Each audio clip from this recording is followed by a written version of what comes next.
Picture a federal courtroom in Philadelphia, 1995. The witness sits in the chair, right hand raised, sworn in all of it. The prosecutor stands and asks the first question. The witness just looks at them, does not say a word, not a denial, not a lie, just silence. Thick and deliberate, like a wall rising in real time. The judge leans forward. The prosecutor tries again. Same thing, nothing. The gallery knows. The jury can feel it. Everyone in that building understands what that silence means and where it comes from. Because in Philadelphia in the mid-1990s, there were men on the street whose reputation alone could turn a sworn witness into a statue. That silence cost people their freedom. That silence cost people their lives. And that silence was the signature of one organization above everything else operating in the city at that time. Now, let me give you the scale of what we are actually talking about here. Federal prosecutors would allege that this organization was responsible for multiple murders, not arguments that got out of hand. Sanctioned, deliberate killings used as a management tool.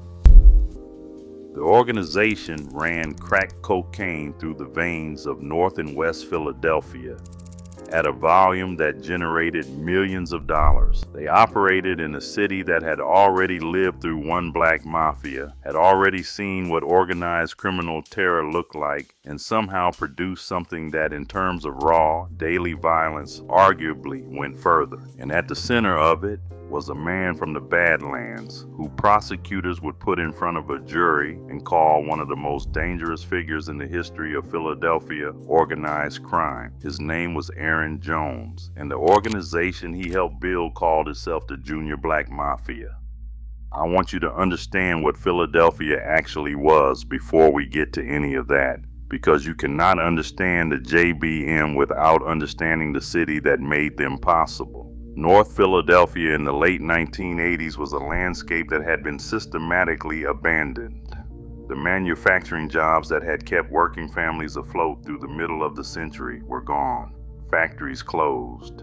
Unemployment in certain North Philly neighborhoods ran catastrophically high. The housing stock was rotting. Streets like Germantown Avenue, Broad Street pushing north, the corridor everyone called the Badlands. These were places where the state had essentially withdrawn and left communities to figure out survival on their own. And into that vacuum, crack cocaine arrived like a natural disaster with a business plan. I want to paint the picture for you, because I think people sometimes hear crack epidemic and think of it as a statistic.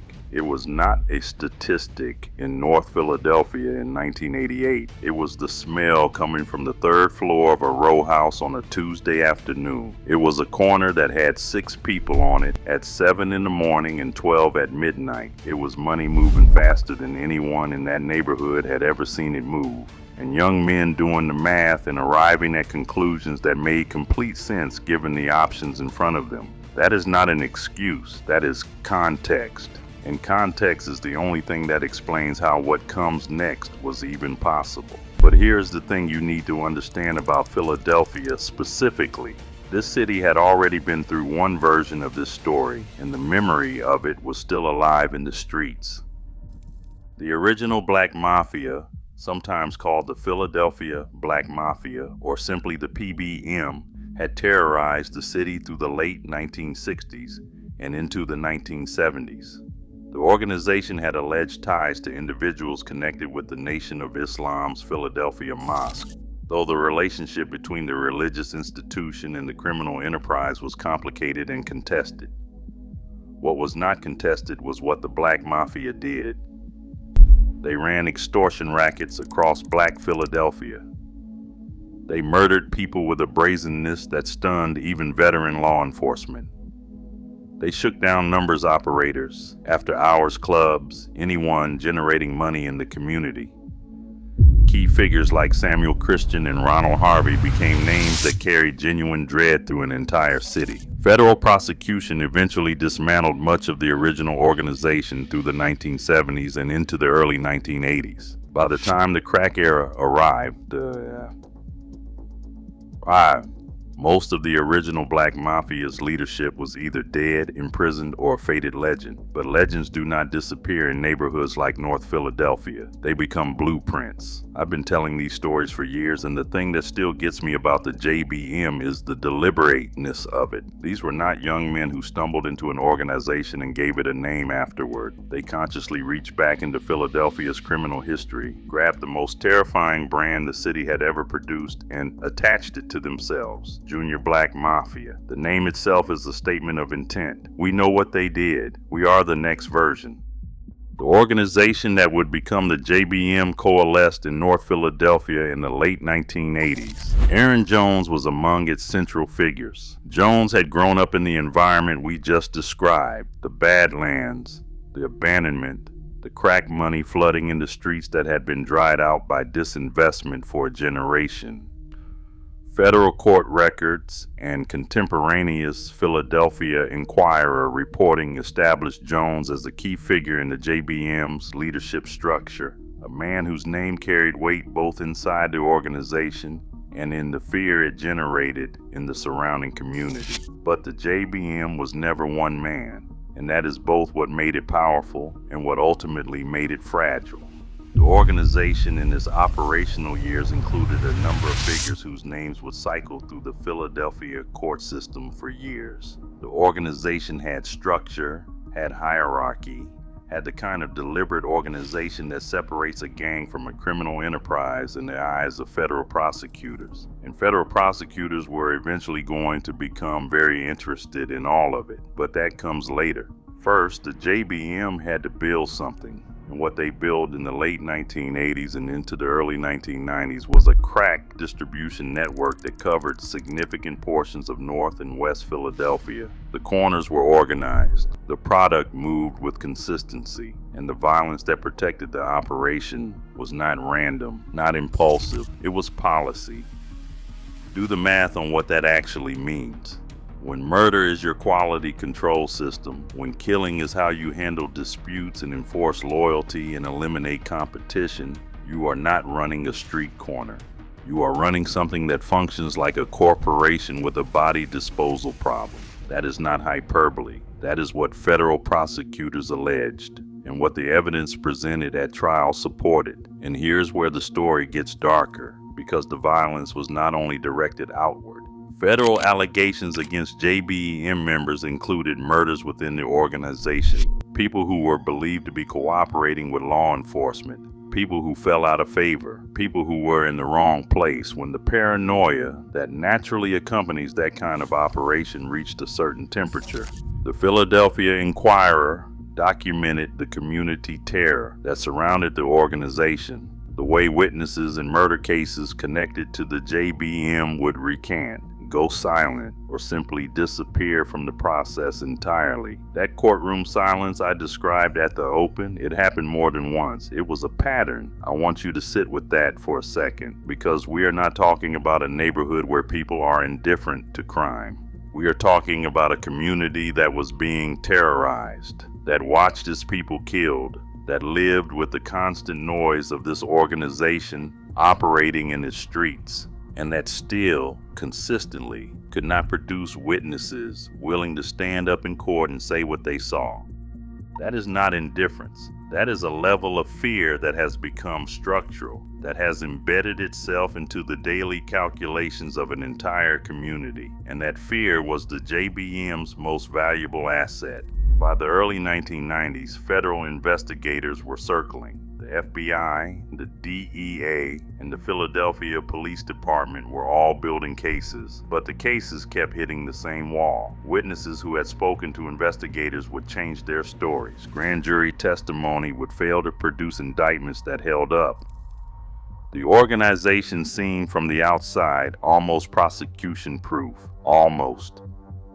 The Philadelphia Inquirer, covering the federal investigation as it developed, described the JBM as one of the most violent drug organizations in the city's history. That is not a casual description in a city that had already lived through the original Black Mafia. That is a specific judgment about a specific level of sustained organized violence, and it reflects what investigators were seeing as they tried to build a case that would actually reach a conviction. The thing I keep coming back to is how long it took, how many murders had to stack up, how many witnesses had to go silent, how many communities had to absorb the damage before the federal machinery finally generated enough momentum to bring these men into a courtroom and make something stick. The answer is years. The body count was already substantial by the time the federal RICO investigation reached critical mass. RICO, the Racketeer Influence and Corrupt Organizations Act, is the federal statute that, since its use against the traditional Italian-American mob in the 1970s and the 1980s, has become the government's primary instrument for dismantling organized criminal enterprises. RICO does not care about individual crimes in isolation. RICO looks at the pattern, the conspiracy, the enterprise. It allows prosecutors to connect crimes that happened years apart, committed by different people, and lay them all at the feet of the organization and its leadership. It is effectively the government's way of saying, we are not just prosecuting what you did, we are prosecuting what you are. And what the federal government alleged the JBM was in the RICO indictment that came down was a continuing criminal enterprise responsible for drug trafficking and multiple murders. Aaron Jones was among those charged. The indictment laid out the structure of the organization, the conspiracy to distribute crack cocaine, and the murders that federal prosecutors argued were carried out in furtherance of the enterprise. This was not a state drug case that might result in a few years served. This was federal. This was RICO. This was the government bringing its full weight down on an organization and saying, we are going to account for all of it. I went down the rabbit hole on this one, and what struck me going through the trial coverage in the Inquirer and the federal court record was how the prosecution built its case in layers. Because when your witnesses are terrified, when your community has been conditioned by years of violence to understand what cooperation costs, you cannot build a murder case the way you normally build a murder case. You have to be creative. You have to find the threads that unravel even when the witnesses will not speak. And the threads were there. Because the fatal flaw of the JBM was the same fatal flaw that has destroyed every organization built on that level of internal violence. When you normalize killing as a management tool, eventually the tool gets turned in directions that create enemies inside the organization itself. Paranoia is not a stable foundation, and organizations built on paranoia eventually eat themselves. The fractures inside the JBM, the internal tensions, the moments when the violence turned inward, these became part of what federal investigators used to build the case. Former associates who had seen enough. People who had calculated that federal cooperation offered a better outcome than waiting to find out whether they were next on the organization's list. The same willingness to kill that had made the JBM silence so complete eventually produced the exact opposite. People who decided that talking to the government was the safer option. But here's the thing, it gets worse before it gets better. Or, better from law enforcement's perspective, worse from the streets. The prosecutions were not clean. Cases in the Philadelphia court system involving JBM figures had histories of witness problems, evidentiary complications, the grinding difficulty of prosecuting an organization that had spent years making cooperation feel like a death sentence. The federal RICO case represented the government's attempt to bypass all of that by constructing a case large enough and layered enough that it could survive the inevitable attempts to undermine it. Aaron Jones was convicted on federal charges and received a life sentence, one of the most significant outcomes in the federal prosecution of the organization. Other JBM figures received substantial federal prison terms.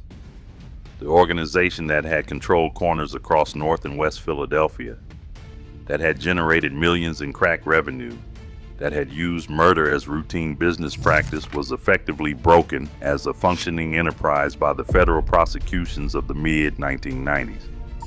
I'll be honest, when you look at the sentencing outcomes in this case, what strikes you is the finality of it. Life, not a number of years after which there's a calculation to be made about release and what comes next. Life is the government's way of saying this particular chapter is closed permanently. The Philadelphia Inquirer, covering the sentencing, would note the significance of the outcome in the context of the city's history with organized criminal violence. A federal judge looked at the evidence of what the JBM had done to North and West Philadelphia and arrived at the conclusion that life was the appropriate answer. That is the formal verdict on what the organization represented.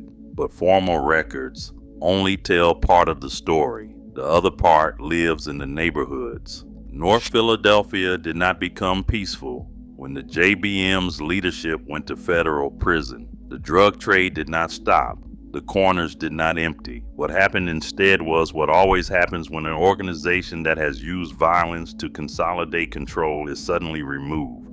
The vacuum creates its own chaos, different crews, different affiliations, a period of instability that in some ways generates more random violence than the organized violence that preceded it. Because organized violence at least has a logic, a structure, a set of rules that limits where it goes. Random violence has no limits. The Badlands continued to be the Badlands. North Philadelphia continued to absorb the damage of poverty and disinvestment in the drug trade operating in that environment. The JBM's prosecution removed specific men from specific positions. It did not remove the conditions that had made those men and that organization possible in the first place. That irony is not unique to Philadelphia, but it lands differently when you know the specific streets, when you know what Germantown Avenue looked like in 1989 versus what the federal courthouse in downtown Philadelphia looked like in 1995. And you understand that those two places existed in the same city at the same time and were essentially operating in different worlds. The legacy of the JBM in Philadelphia's criminal history is a complicated one. The deliberate invocation of the original Black Mafia's name placed the organization in a lineage and claimed an inheritance. Whether the original Black Mafia's surviving figures sanctioned or embraced that connection is disputed. What is not disputed is that the name worked. The brand carried weight, and for several years in the late 1980s and early 1990s, the Junior Black Mafia operated with a level of organizational effectiveness and community terror that made them one of the most significant criminal enterprises Philadelphia had seen since the organization they named themselves after. Aaron Jones built something real enough that the federal government had to bring RICO to stop it. Real enough that witnesses chose silence over safety to avoid crossing it.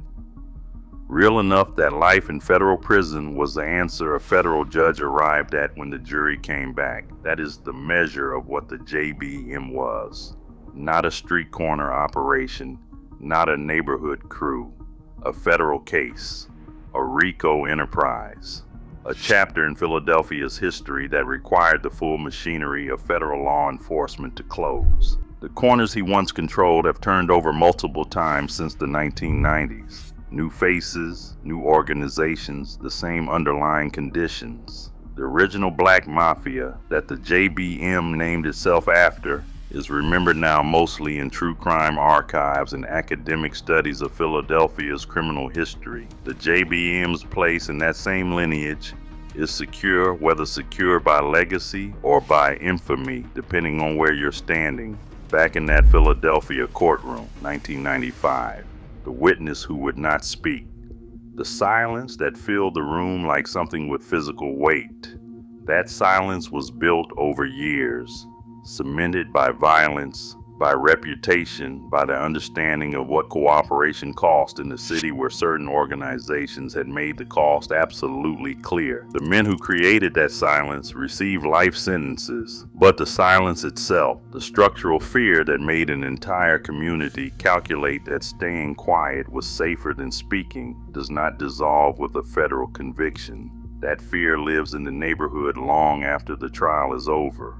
Long after the defendants are shipped to federal facilities hundreds of miles away, long after the Inquirer files its last story on the sentencing and moves on to something else. Click here to check out another video and click here to subscribe.